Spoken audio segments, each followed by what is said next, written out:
Hello everyone, সবাইকে স্বাগতম HTML Bangla টিউটোরিয়ালসের আজকের পর্বে। গত ক্লাসে আমরা মূলত র্যান্ডমলি অনেক কিছু দেখেছিলাম। তো আজকে আমরা সবচেয়ে ইম্পর্টেন্স এবং ইন্টারেস্টিং একটা পার্ট দেখব, যেই পার্টটা আসলে আমাদের ওয়েব ডিজাইনিংয়ের ক্ষেত্রে সবসময় লাগে, সেটা হচ্ছে এইচটিএমএল মিডিয়া। তো এইচটিএমএল মিডিয়া নিয়ে আমরা আজকে কাজ করব। প্রথমে আমরা ক্লিক করতেছি এইচটিএমএল মিডিয়াতে। তো এইচটিএমএল মিডিয়াতে ক্লিক করার পর আমরা এখানে যদি নর্মালি বুঝি যে আসলে মিডিয়া কি, মিডিয়া মূলত আমরা যখন ওয়েবসাইটে অডিও ভিডিও অ্যাড করি ওইগুলাকে মূলত মিডিয়া বোঝায়। তাছাড়া ফ্ল্যাশ আছে এরকম, অর্থাৎ ফ্ল্যাশ ব্যানার কিংবা অ্যানিমেট ব্যানার এইগুলাকে বোঝায়। তো নর্মালি আমরা মিডিয়া বলতে অডিও এবং ভিডিওকেই বুঝি, এবং আজকে আমরা শিখব যে এইচটিএমএল এর মাধ্যমে কিভাবে একটা ভিডিও ফাইল আমাদের ওয়েবসাইটে নিয়ে আসতে পারি। তো এটা করার জন্য এখানে মূলত রেডি কোড দেওয়া আছে। আমরা প্রথমে দেখি এইচটিএমএল ভিডিও এলিমেন্ট, আমরা এই কোডটুকুকে ডাইরেক্টলি কপি করব। কপি করে আমাদের যে ফাইল আছে এই ফাইলে নিয়ে যাই। এই ফাইলে নিয়ে যেয়ে আমরা সবগুলো সরাই দিই। সরানোরও দরকার না, আমরা কোডগুলোকে সুন্দর করে রাখি। মেইন বডি কিংবা মেইন কন্টেনারের মধ্যে আমরা এই কোডটুকু পেস্ট করলাম। পেস্ট করার পর এই কোডটুকু আমরা বোঝার চেষ্টা করি যে এখানে আসলে কী লেখছে। তো এখানে মূলত ভিডিও ট্যাগের মাধ্যমে ভিডিওটা স্টার্ট হয়েছে। এই ভিডিওর উইডথ হচ্ছে 320 পিক্সেল এবং হাইট হচ্ছে 240 পিক্সেল, এবং এটার কন্ট্রোল নামে একটা অ্যাট্রিবিউট দিয়ে দিছে। তারপর এখানে সোর্স দিছে, সোর্স এসআরসি, অর্থাৎ এই ভিডিও ফাইলটা কি নামে, movie.mp4 নামে আছে, এবং এটার টাইপ হচ্ছে mp4। সো এখানে আসলে আপনারা এর আগে দেখেছেন যে আমরা কিভাবে একটা ইমেজ এড করি। লাইক এই জিনিসটা এখানে হচ্ছে যে ভিডিওর নাম এবং ভিডিওটা আছে কোথায়। সো ভিডিও আমাদের ওয়েবসাইটে অ্যাড করার জন্য আমরা প্রথমেই সেলফ হোস্টেডভাবে করতে পারি, অর্থাৎ ভিডিওটা আমাদের ওয়েবসাইটের ফোল্ডারে রাখতে পারি। তো আমাদের ওয়েবসাইটের ফোল্ডার হয়েছে এইটা। আগে ইমেজের জন্য img লিখেছিলাম, এবার একটা নতুন ফোল্ডার নেব, সেটা যেহেতু ভিডিওর জন্য, সেক্ষেত্রে আমরা এটাতে লিখব ভিডিও। তো ভিডিওর মধ্যে আমাদের অবশ্যই ভিডিও রাখতে হবে। যদি ভিডিও না রাখি তাহলে কিন্তু আমরা ভিডিও দেখতে পারবো না। সো রাইট নাও যদি আমি আমার ব্রাউজারটাকে রিলোড করি, আপনারা দেখতে পাচ্ছেন এটা জাস্ট লোড হচ্ছে, বাট কোনো ভিডিও দেখা যাচ্ছে না। এর কারণ কি, আমরা তো এখানে কোনো ভিডিও লিঙ্ক করছি, বাট আমাদের ফোল্ডারে অরিজিনালি এই নামে কোনো ভিডিও নাই। তো আমরা ভিডিও দেখানোর জন্য একটা ভিডিও ডাউনলোড করব, ইউটিউব ভিডিও ডাউনলোডার।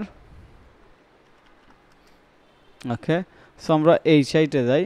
এই সাইটে যাওয়ার পর আমরা একটু ইউটিউবে গেলাম, YouTube Faiza IT institute. Okay, so আমরা এখান থেকে একটা ভিডিও ডাউনলোড করার চেষ্টা করব, একটা শর্টস ভিডিও দেখি। আমরা এখান থেকে ডাউনলোড না করে আমরা আরেকটা কাজ করতে পারি, আমাদের আগে থেকে ভিডিও দেওয়া আছে। সো কিংবা একটা ইউটিউবে যাই, আপনাদেরকে ইজি করে বুঝাই তাহলে আপনারা বুঝতে পারেন। ইউটিউবে আসলাম, তারপর আমরা লিখব স্মল অ্যাডস ভিডিও, অর্থাৎ ছোট্ট অ্যাড ভিডিও। এখানে একটা ছোট্ট সাইজের অ্যাড ভিডিও নিয়ে নেব। এই যে 8 সেকেন্ডের একটা ভিডিও আছে, আমরা এইটা নিতে পারি, কিংবা 1 মিনিটের একটা ভিডিও আছে। এই ভিডিওটা আমরা ডাউনলোড করি, ইউটিউব থেকে ডাউনলোড করি। সো এখানে আপনি নতুন অবস্থা আপনার কাছে কোয়েশন থাকতে পারে যে আমরা ভিডিও পাবো কোথায়। ক্লায়েন্টে যদি কাজ দেয়, ক্লায়েন্টকে আমরা বলবো যে আপনার ভিডিওর জন্য তো ভিডিও অবশ্যই দিতে হবে, সে ভিডিও দিয়ে দিবে। সো এটা আসলে কঠিন কোনো কিছু না, ভিডিও দিয়ে দিবে। এইবার ভিডিওটা আমরা ডাউনলোড করতেছি, এটা ডাউনলোড করলাম। আমরা একটু সময় অপেক্ষা করে দেখি যে আসলে এটা ডাউনলোড হয় কিনা। ওকে, আশা করি ডাউনলোড হবে, মনে তো হচ্ছে। রিজিউম,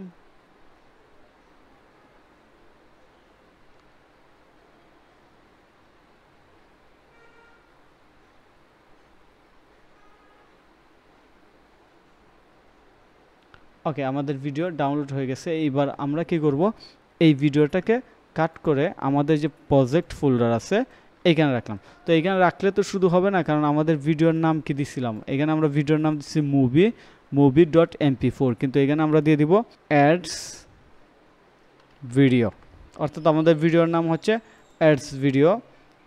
এইটা আমরা কপি করলাম, কপি করে আমাদের যে ভিডিওর ফাইল আছে এইটার নাম চেঞ্জ করে দিই।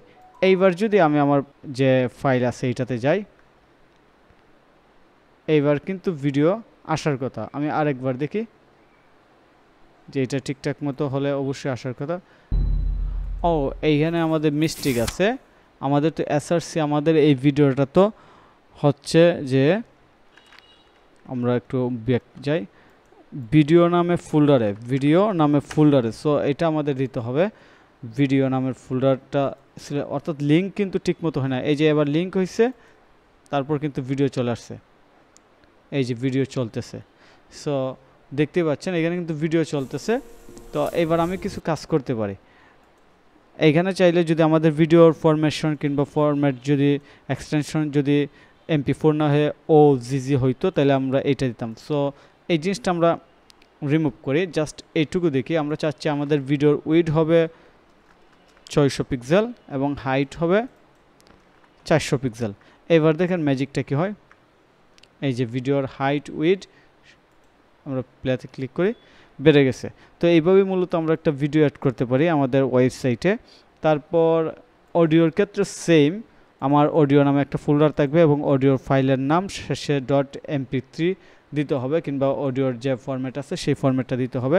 কোড কিন্তু সেম, জাস্ট আমি আপনাদেরকে দেখাই। ভিডিওর জায়গাতে আমরা অডিও বসাই দিলেই এখানে কিন্তু আমরা অডিও নিয়ে কাজ করতে পারবো। তো এটা কিভাবে, আমরা যদি অডিওতে যাই, এই যে সবই সেম, শুধু ভিডিওর জায়গাতে অডিও দিতে হবে, এই হচ্ছে মূলত বিষয়। আর এক্সটেনশনটা চেঞ্জ করে দিতে হবে। তো আপনারা এই কোডগুলো দিয়ে প্র্যাকটিস করলে পারবেন। এবার আমরা দেখব ইউটিউবের ভিডিও কিভাবে ওয়েবসাইটে অ্যাড করতে হয়। সো আমি ইউটিউবে যাই, ইউটিউবে যেয়ে আমি ফাইজা আইটিতে যাব। সো ফাইজা আইটিতে যাওয়ার পর আমরা ফাইজা আইটি লিখব, ফাইজা আইটি ইনস্টিটিউট। তারপর আমরা চাচ্ছি এইখান থেকে একটা ভিডিও অ্যাড করার জন্য, ভিডিওতে পপুলার ভিডিও, ওকে, পপুলার ভিডিও ফ্রিল্যান্সিংয়ের আমরা কোনটা শুরু করতে পারি, আমরা শপিফাই নিয়ে দেখতে পারি। এই ভিডিওটা আমরা চাচ্ছি আমাদের ওয়েব পেজে ডাইরেক্টলি অ্যাড করার জন্য। সো এটা কিভাবে, জাস্ট ভিডিওটা ওপেন করলাম, ওপেন করার পর আমরা শেয়ারে ক্লিক করব, শেয়ারে ক্লিক করার পর ইমবেডে ক্লিক করব। এই যে এবার কিন্তু ভিডিওর কোড চলে আসছে, জাস্ট কপি করব, কপি করে আমাদের যে ওয়েব পেজ আছে মেইন কন্টেন্ট এখানে পেস্ট করে দেবো। এখানে আমাদের কিছু করার নাই, তাহলে এটা অটোমেটিকলি ইউটিউবের ভিডিওটা আইফ্রেমের মাধ্যমে চলে আসবে। তো আমি এটা দেখি, এই যে ইউটিউবের ভিডিও কিন্তু এখানে চলে আসছে, আমি শিওর। ওয়াচ ভিডিও এরর, এটা এরর দেখাচ্ছে। এখানে কাহিনী কি, এখানে একটা কাহিনী থাকতে পারে। তো যাই হোক, ইউটিউবের ভিডিওটা আসতেছে না, হয়তো কোনো ইন্টারনাল প্রবলেম আছে, কিন্তু নর্মালি যে ভিডিও দিছি ওইটা কিন্তু আমাদের এখানে চলতেছে। সো এটা পজিটিভ একটা দিক, এবং এইটা নিয়ে আমরা দেখবো আসলে এটা ঝামেলা হয় কি, কিন্তু এইরকম হওয়ার কথা না। তো যাই হোক, আপনারা ভিডিও নিয়ে প্র্যাকটিস করবেন। আর এই কোডগুলো দিয়ে যখন আমরা ওয়ার্ডপ্রেসে কাজ করবো তখন তো আরও বেশি ইজি হবে, কারণ তখন সার্ভার থেকে আমরা সব কিছু লুট করব, তখন আসলে সব কিছু ইন্টারেস্টিং হবে। তো ধন্যবাদ সবাইকে এই পর্যন্ত ক্লাসে মনোযোগ দিয়ে ভিডিওটা দেখার জন্য কিংবা ক্লাস করার জন্য। আশা করি আপনারা সম্পূর্ণ ভিডিওটা ভালো করে প্র্যাকটিস করবেন এবং প্র্যাকটিস করার পর সব কিছু বুঝতে পারবেন। তো সবাই প্র্যাকটিস চালিয়ে রাখেন এবং প্র্যাকটিস করার পর আপনাদের কাজগুলো অবশ্যই আমাদের সাথে শেয়ার করবেন, আমাদের সাপোর্ট টিমের সাথে, কিংবা আমাদের যে class management, course management team আছে। ওভারঅল আপনারা যেখান থেকে সাপোর্ট নেন ওই জায়গাতেই সাবমিট করবেন, যেন আমরা বুঝতে পারি যে আপনারা আসলে কী শিখতেছেন, কী দেখতেছেন এবং কোন জায়গাতে সমস্যায় পড়তেছেন। এবং যদি আপনি চান এই ইস্যুটা ফিক্স করে আমাদেরকে দেখাইতে পারেন যে আপনার এখানে কোনো সমস্যা হয় কিনা, কিংবা এই ইস্যুতে পড়ছেন কিনা, পড়ার পর কীভাবে সলভ করছেন। তো এটা জাস্ট আপনার জন্য একটা অ্যাডভান্স ট্যাক্স বলা যায় অ্যাজ এ বিগিনার হিসেবে। তারপর আপনি ট্রাই করুন, আমরা এটা খুবই ইন্সপায়ার করি যে প্রবলেমে পড়লে এটার সলিউশন খুঁজে বের করাটা, শেখাটা জরুরি। তো ধন্যবাদ সবাইকে, কথা হবে পরবর্তী ক্লাসে। সেই পর্যন্ত সবাই ভালো থাকুক।